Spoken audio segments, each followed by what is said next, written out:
Hi there everyone, I'm darkmindedsith. Welcome to Let's Play Banjo-Tooie, episode 22. Last time I rolled in these parts, we discovered the lost city of Atlantis. Not much of a very eventful episode. But we did find out it was home to many secrets, like this honeycomb piece for instance. Yeah, so subtle. Thought it could hide from us. So we're going to be swimming through, digging into the depths of Jolly Roger Lagoon and discovering even more secrets today. You guys like Greek letters? You guys like pie? Well, we're not going to do much with that. But we do have a sequence of letters here that is actually a code. Need to memorize that, because that code right there is how we're going to gain access to that. So go down here to the middle of Atlantis. You'll see 4 mermaids here. Poor things have been turned to stone in the middle of holding pots. Guess they looked into Medusa's face, possibly. Well, you know, with those little tentacle face things back there, who knows? She could have been an aquatic person for all we know. But anyway, you'll look at their pots and see that they have the Greek letters, so you just gotta insert an egg into the right order. And from what I've seen, your order will be randomized every time you come here, pretty much. I've gone here a number of times, and the sequence on the building was actually different every time, so it's not going to be the same one I'm doing here. When you put them in the right order there we go. Ooh. Well, that was... With a challenge like that, they've got to be housing something really good in there. And these mermaids, there's actually a mermaid in Donkey Kong 64, and Gloomy Galleon. You have a little side quest with her to get her pearls back. I'm not sure if they used the same model or not, because she actually looks very much like that mermaid. Could be the same model, could just be that it's rare, and their designs of the two would be similar. So yeah, all that, an impenetrable place in Atlantis. It is in fact a temple of fishes. And who would we meet here but none other than a British pig. Hi there. He's got his swimming suit, his scuba outfit.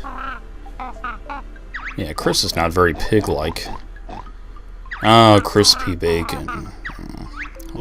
Nice to meet you, Christopher Bacon. This is Crispy Bacon, an aspiring photographer.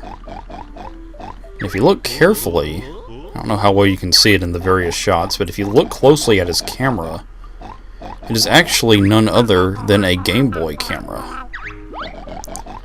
Yes, a Game Boy camera.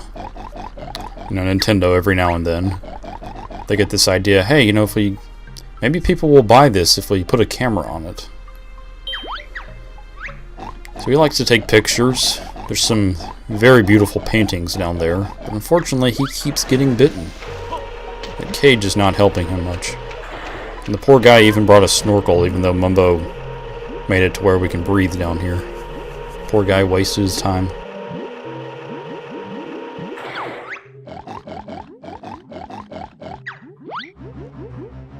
So here we go, we have to protect him by shooting eggs at the fishes. And this is one of those challenges in games where it's not difficult, but there's something about the time limit and the intensity of the whole thing that just makes for a very nervous experience. There's always those kind of challenges like the ceiling's gonna crash, or you have to get out of the building before it explodes, and in many cases challenges like that aren't even hard, it's just the intensity of it that just makes me nervous. So, if you look where I am, I went to the door's entrance, and I was about in the middle. I recommend getting somewhere around there. That's where you're going to get a lot of your best shots. Wherever you think you can go, that's going to allow you to kind of scout the area like this and get all these shots and protect Crispy Bacon is your best place to go. I was probably a little more to the left or right of the entrance than I probably should have been. If I was more in the center, it would have been more helpful, but... Some trivia about Crispy Bacon. His name actually came from a contest. Nintendo UK's magazine had a contest to name this guy. And somebody submitted crispy bacon, and it won. So there we go. All you gotta do is protect him in the time limit. Get rid of all those pesky fish.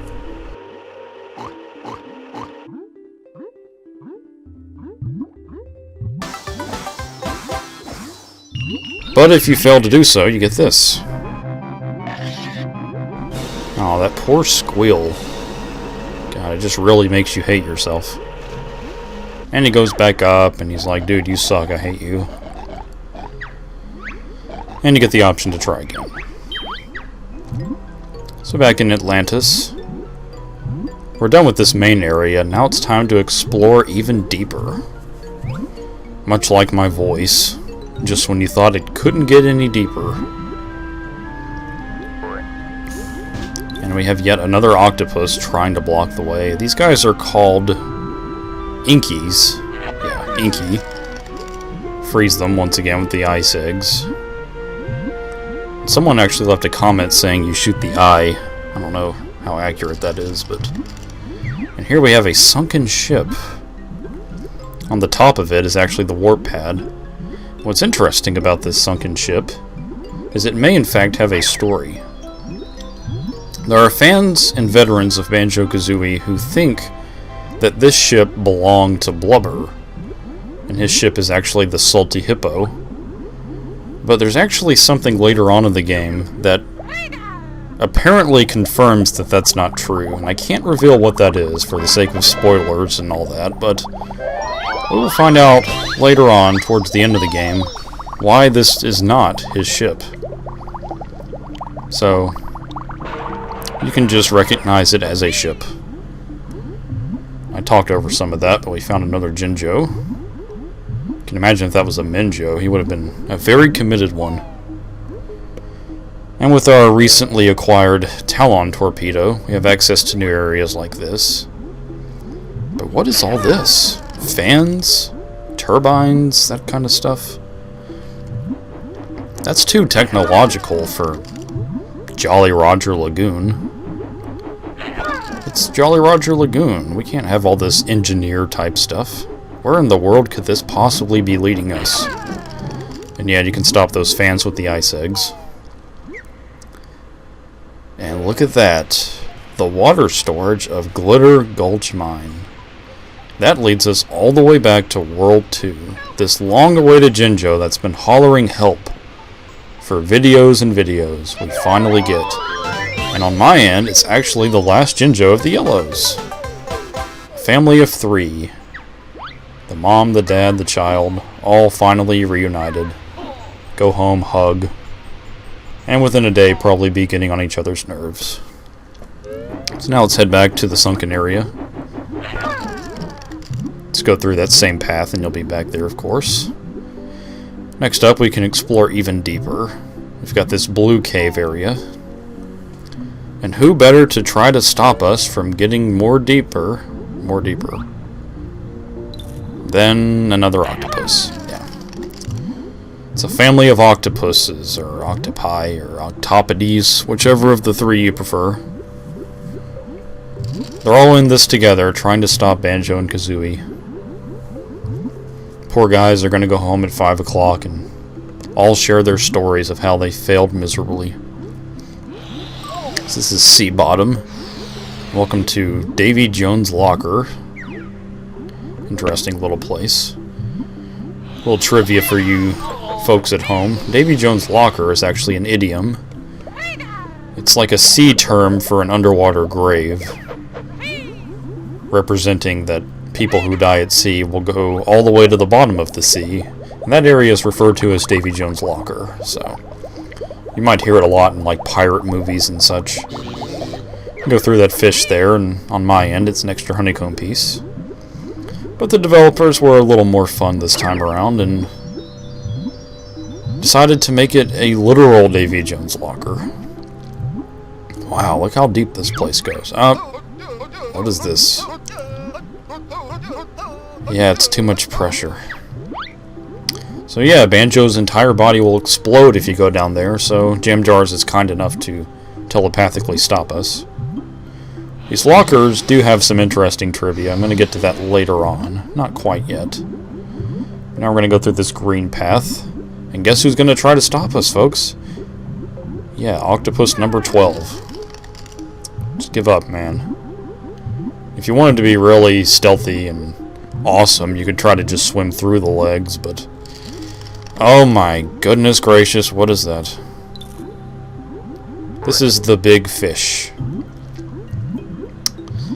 So we're going to swim around the area a little bit. Our warp pad is actually right here, but...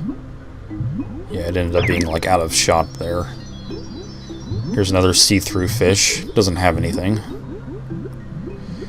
This poor guy, I feel so sorry for. This guy is a big guy with an even bigger heart. Notice he doesn't try to attack us. He means us no harm. He's not a boss. Doesn't talk to us.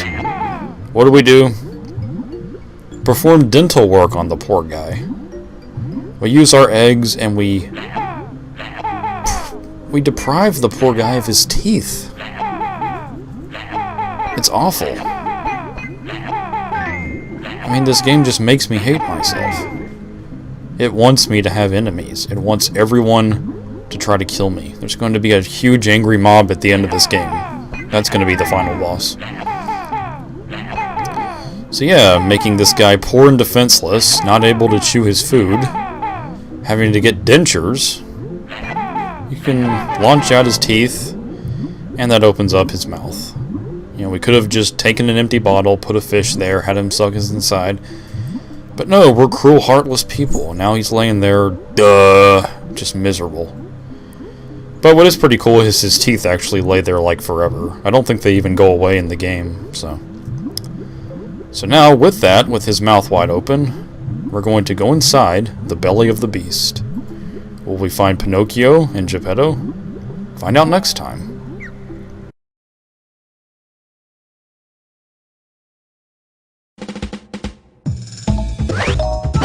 You were close.